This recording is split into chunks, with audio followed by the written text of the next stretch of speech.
ایمان کامل کتاب کا نام ہے،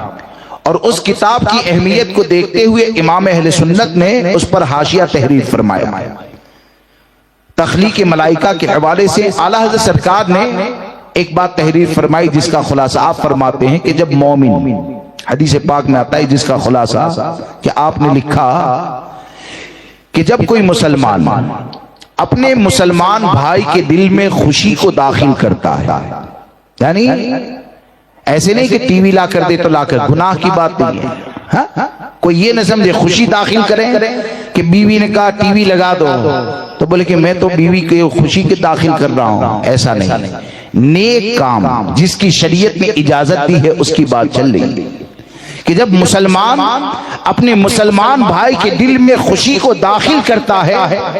تو حدیث پاک میں آتا ہے اعلیٰ حضرت فرماتے ہیں اللہ تبارک و تعالی اس مومن کی خوشی سے ایک فرشتہ پیدا فرماتا ہے،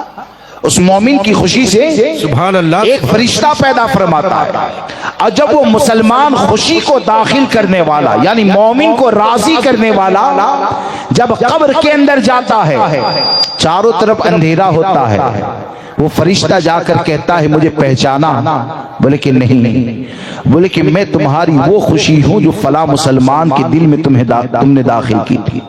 آج میں تمہاری قبر کی تاریکی کو دور کروں گا، آپ تمہیں ایمان پر ثابت قدم رکھوں گا۔ اب آپ ذرا سوچیں کہ یہ کتنا بڑا عمل ہے کہ آپ اگر مسلمان کے حوالے سے خیر خواہی کرنے والے بن جائے، مسلمان کے حوالے سے بھلائی چاہنے والے بن جائے تو یہ اتنی بڑی نعمت ہے، گویا کہ زمین پر تم مسلمان کی بھلائی کرو گے تو اس بھلائی کی برکتیں یہ ہوگی کہ اللہ تمہاری قبر کو روشنی عطا فرمائے گا۔ بے شک، نعرہ تکبیر، نعرہ رسالت، علماء اہل سنت، علماء اہل سنت، نعرہ تکبیر، نعرہ رسالت۔ اس لیے ہم کو یہ سوچنا چاہیے کہ شریعت مطہرہ پر عمل کرے، اور خاص کر کے یہ کہ مسلمان کی خیر خواہی جسے کہا جاتا ہے، مسلمان کی بھلائی جس چیز کو کہا جاتا ہے، بھائی کیا بات ہے، اچھا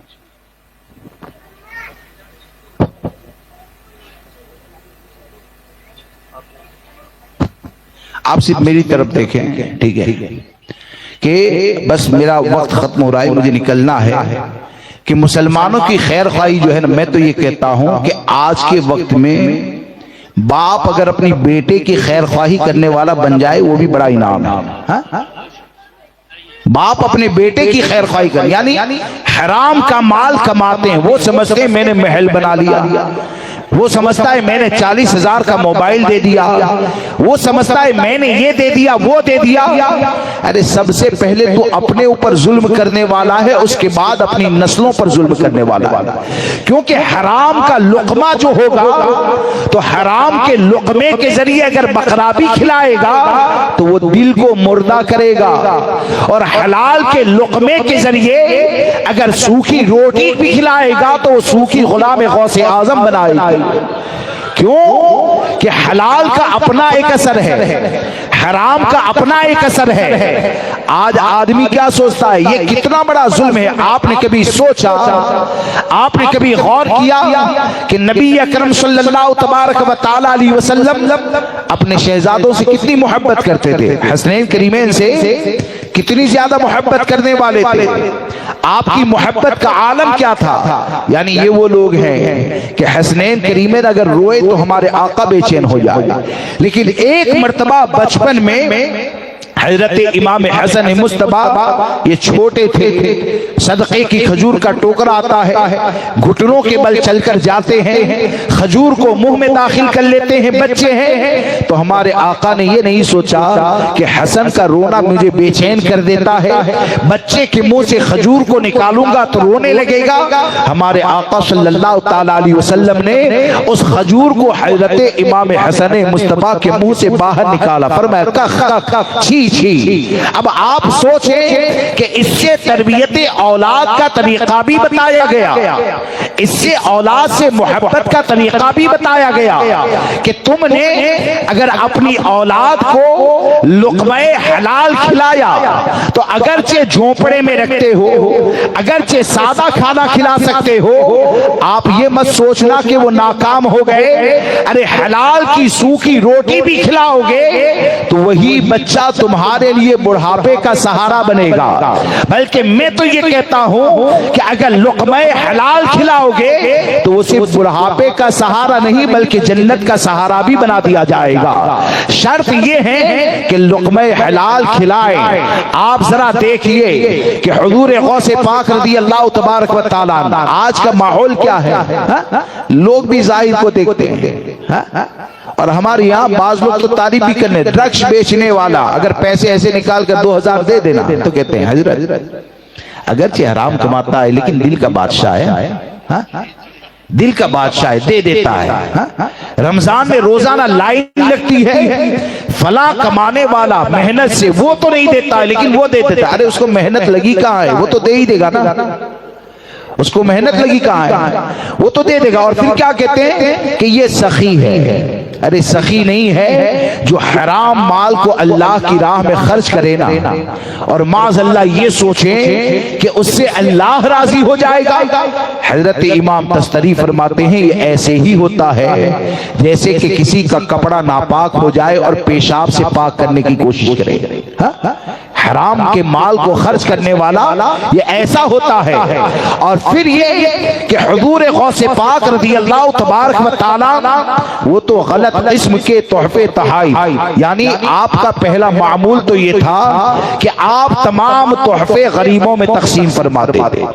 اور پھر دوسرا معاملہ یہ کہ حرام سے اتنی زیادہ نفرت کہ آخری بات میری سن لیں کہ غوث پاک رضی اللہ تبارک و تعالیٰ کی بارگاہ کا قرب کیسے حاصل ہوگا کہ کئی جگہ کیا ہوتا ہے کہ شراب بیچنے والا دھوم دھام سے لنگر کے نام پر 11ویں کرتا ہے،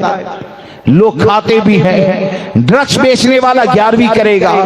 افطاری کا سامان بیچے گا، اور شہر میں کیا کہا جائے غوث پاک کا بہت بڑا دیوانہ ہے۔ ارے دیوانہ سب سے پہلے حلال کھاتا ہے، دیوانہ سب سے پہلے حلال کھاتا ہے، اور غوث اعظم کا دیوانہ اس کی پہچان یہ بریانی کے ذریعے نہیں ہوتی ہے بلکہ یہ لقمہ حلال کے ذریعے ہوا کرتی ہے۔ آپ جانتے ہیں کہ ہمارے غوث پاک کون ہیں؟ مثال کے طور پر یہ بھی مجھے 50 روپے دیے، ٹھیک ہے، تو یہ ہم ہیں کہ یہ 50 روپے کو دیکھیں، رکھ لیے، چاول بھی آئیں گے، بچے بھی کھائیں گے، لیکن ہمارے غوث پاک کون ہے جانتے ہیں؟ یہ 50 روپے اگر دو گے نا تو غوث پاک یہ 50 روپے کو بھی جانتے ہیں، کہاں سے آئے وہ بھی جانتے ہیں، کیسے آئے وہ بھی جانتے ہیں۔ غوث پاک وہ ہے، ہم تو یہ 50 کو دیکھیں گے کہ گاندھی اوپر دکھ گیا ہے، ٹھیک ہے، اور ہمارے غوث پاک صرف بوٹی کو نہیں بلکہ چاول بھی کہاں سے آیا جانتے ہیں۔ کیا آپ نہیں جانتے ہیں کہ خلیفہ غوث پاک کی بارگاہ میں آیا اور تحفہ دینے کی بہت زیادہ کوشش کیا، آپ نے نہیں لیا، ضد کرنے لگا، 10 تھیلی اشرفیہ کی تھی تو ہمارے غوث پاک نے ایک تھیلی کو پکڑ کے ایسے نہیں چھوڑا، تو اندر تھے تو دینار ہی نہ، دینار تھے یا درہم تھے، اس کے اندر خون کہاں تھا، لیکن غوث پاک لینے سے انکار کر رہے تھے، ضد کیا تو ایسے نچوڑا تو خون گرنے لگا، خون کو گرتے ہوئے دیکھا، وہ بے ہوش ہو گیا۔ ہمارے غوث پاک نے فرمایا کہ اگر اس کے آل رسول ہونے کا خیال نہ ہوتا نا تو اس سے خون اتنا جاری کرتا کہ اس کے محل تک چلا جاتا۔ اور پھر آپ نے جلال میں فرمایا کیا تم یہ چاہتے ہو کہ وہ مال جو لوگوں کے اوپر ظلم کر کے تم نے جمع کیا ہے وہ عبد القادر کا نوالا بنے؟ تو اس سے ہم کو کیا سمجھ میں آتا ہے کہ غوث پاک رضی اللہ تبارک و تعالیٰ کی عطائیں، آپ کی بخششیں وہ تو اتنی زیادہ ہے، وہ تو اتنی زیادہ ہے کہ بھرن والے تیرا جھالا تو جھالا، تیرا چھینٹا میرا غاسل ہے یا غوث۔ لیکن یہ یاد رکھنا چاہیے کہ ان کی عطائیں اور بخششوں کا یہ عالم ہے کہ مجدد اعظم جیسی ذات دنیا تو دنیا ہے، دنیا سے جاتے وقت بھی تمنا کرتے ہیں تو کیا کہتے ہیں؟ رضا کا خاتمہ بالخیر ہوگا، تیری رحمت اگر شامل ہے یا غوث۔ غوث اعظم کی ذات تو وہ ذات ہے کہ میدان محشر میں جب اٹھائے جائیں گے تو امام احمد رضا امام الانبیاء کی بارگاہ میں اگر کسی کو وسیلہ بنا کر پیش کرتے ہیں تو کیا کہتے ہیں کہ تیری سرکار میں لاتا ہے رضا اس کو شفیع جو میرا غوث ہے اور لاڈلا بیٹا تیرا۔ ارے غوث اعظم کی بارگاہ وہ بارگاہ ہے کہ امام احمد رضا جیسا مجدد 6 سال کی عمر سے آپ فرماتے ہیں کہ مجھے پتا چل گیا کہ بغداد شریف فلاں سمت میں ہے، فرماتے ہیں فقیر نے 6 سال کی عمر سے لے کر آج تک بغداد کی طرف کبھی اپنے پاؤں کو نہیں پھیلایا ہے۔ آپ سوچے شہر کا جو اتنا ادب کرتا ہے کہ پاؤں ہندوستان میں رہ کر نہ پھیلائے، تو آپ نے ویسے ہی شعر و شاعری نہیں کی کہ میری قسمت کی قسم کھائے سگانے بغداد، ہند میں رہ کے بھی دیتا رہوں پہرا تیرا، اس گلی کے جو سگہے نہیں مارے جاتے حشر تک میرے گلے میں رہے پٹا تیرا۔ نعرہ تکبیر، نعرہ رسالت، علماء اہل سنت، کلام رضا، فیضان رضا، نعرہ تکبیر۔ تو یہ امام احمد رضا ویسے ہی نہیں کہتے، لیکن یہ کہ ہم کو یہ سمجھنا چاہیے کہ ہمارے غوث اعظم رضی اللہ تبارک و تعالیٰ کو اللہ نے وہ نظر عطا فرمائی تھی کہ نظر تو الى بلاد اللہ جمعا کا خردلۃ علی حکم اتصالی، جتنے بھی شہر ہے اس کو غوث اعظم دیکھتے ہیں، رائے کے دانے کے برابر دیکھتے ہیں، تو کیا درخت سے جو لنگر بنایا جائے گا اس کو نہیں دیکھیں گے؟ کیا شراب کی کمائی سے لنگر بنایا جائے گا اس کو نہیں دیکھیں گے؟ کیا کسی غریب کا مال ہڑپ کر کے بنایا ہوگا وہ نہیں دیکھیں گے؟ ارے غوث اعظم کی بارگاہ میں اگر خراج عقیدت پیش کرنا ہے تو یاد رکھ کر چلو، طاقت نہیں ہے نا تو تمہارے بچوں کو بٹھا کر اگر تم نے پانی بھی پلا دیا اور یہ سوچ لیا کہ یہ لنگر غوث اعظم ہے، تیرے بچے پانی پیئیں گے، غوث اعظم کی بارگاہ میں قبول کیا جائے گا۔